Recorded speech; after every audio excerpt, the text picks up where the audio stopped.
जी मैं हूं प्रोफेसर सईद और आप देख रहे हैं मेरा यूट्यूब चैनल STV। नाजरीन, गुज़िश्ता दिनों ये ख़बरें मंजर आम पर आईं कि इमरान ख़ान ने टिकटों की तकसीम के सिलसिले में बहुत सारे पैसे वसूल किए। PTI पंजाब के सदर एजाज़ चौधरी साहब की एक ऑडियो लीक हुई जिसमें उन्होंने एक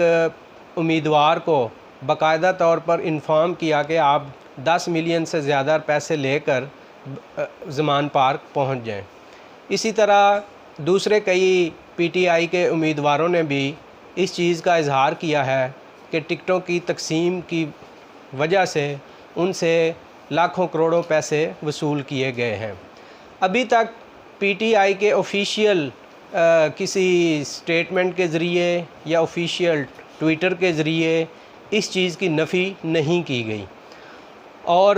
कई लोगों ने तो ये कहा है कि ये सारा कुछ इमरान ख़ान की मकबूलियत का मुंह बोलता सबूत है।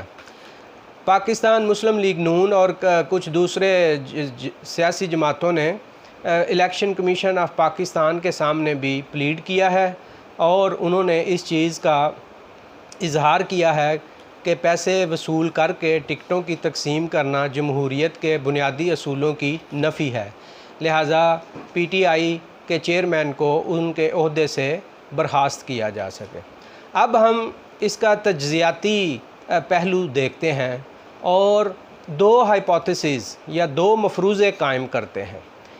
पहला मफरूज़ा ये है कि वाक़तन ये पैसे इमरान ख़ान ने अपने ज़ाती मकासद के लिए टिकटों की तकसीम में वसूल किए हैं और दूसरा मफरूज़ा ये है कि इमरान ख़ान साहब ने ख़ुद तो किसी किस्म की कोई रिश्वत या पैसे वसूल नहीं किए, बल्कि उनके दाएं बाएं इधर उधर जो उनका स्टाफ मेंबर्स हैं या उनके जो असिस्टेंट्स हैं उन्होंने इमरान ख़ान साहब के इल्म में लाए बग़ैर उम्मीदवारों से पैसे वसूल किए हैं। पहले मफरूज़े पर बात करते हैं कि फ़र्ज़ करें कि डायरेक्टली इमरान ख़ान साहब ने उम्मीदवारों से पैसे वसूल किए हैं तो इसके क्या रेपरकशंस होंगे। ये इंतहाई ख़तरनाक बात है अगर एक सियासी जमात के रहनुमा और जो साबिक़ वज़ीर-ए-आज़म भी हों वो अगर टिकटों की तकसीम में लोगों से पैसे वसूल करें तो इसका मतलब ये है कि करप्शन और बदउनवानी का दौर दौरा होगा। इसमें पहली बात जो जहन में रखने के काबिल है वो ये है कि जब कोई भी पार्टी पैसे वसूल करके टिकटों की तकसीम करेगी तो लोगों की एक बहुत बड़ी तादाद जो इतने पैसे इंतज़ाम नहीं कर सकते, जैसे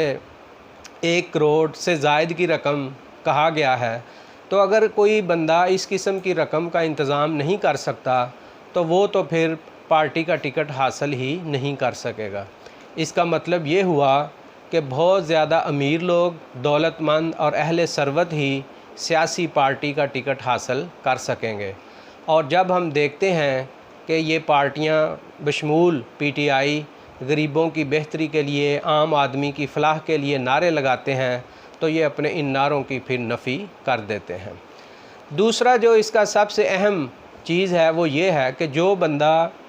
करोड़ों रुपए पैसे रिश्वत देकर किसी पॉलिटिकल पार्टी का टिकट वसूल करेगा और जब वो इलेक्शन जीत जाएगा तो क्या वो अपने इन पैसों को पूरा करने की कोशिश नहीं करेगा। ये एक आम फहम और सादा जहन रखने वाला इंसान भी ये बात समझ सकता है कि जब आप पैसे लगाकर सियासत में आते हो तो फिर पैसा बनाने की भी कोशिश करते हो। तो इस ज़िम्न में अगर इमरान ख़ान साहब ने मुबैना तौर पर डायरेक्टली लोगों से पैसे वसूल किए हैं टिकटों की तकसीम के मरहले पर और अपनी मुलाकातों का रेट मुतय्यन किया है तो ये जमहूरी रवैयों और जमहूरियत के लिए इंतहाई नुकसानदेह है। अब हम देखते हैं कि दूसरे मफरूज़े पर आते हैं। लेट्स से कि इमरान ख़ान साहब ने ख़ुद ये पैसे वसूल नहीं किए, बल्कि उनके जो दरबारी और हवारी, उनके जो हाशिया बरदार हैं, उन्होंने इमरान ख़ान साहब की सादगी का फ़ायदा उठाते हुए लोगों से पैसे वसूल किए हैं और टिकटों की तकसीम की है।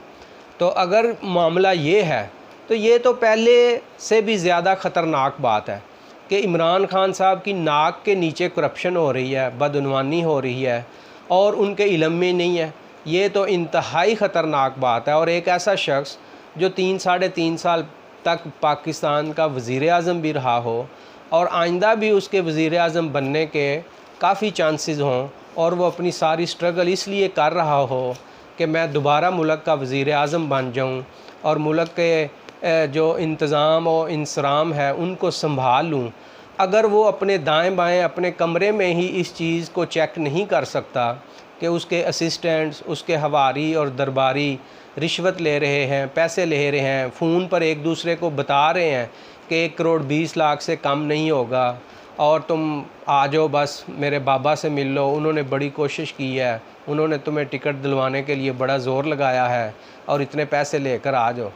तो ये शख्स अगर फिर जब वज़ीर आज़म बनेगा तो उस वक़्त फिर उसके दाएं बाएं जो वज़रा होंगे, उसके स्टाफ मेंबर्स होंगे, वो तो करप्शन करने में बिल्कुल आज़ाद होंगे। क्योंकि एक शख्स अपने घर में बैठकर अपनी पार्टी के वर्कर्स और मुलाजमीन पर नज़र नहीं रख सकता, तो वो मुल्की मामलात को कैसे अच्छे तरीके से चलाने का अहल होगा।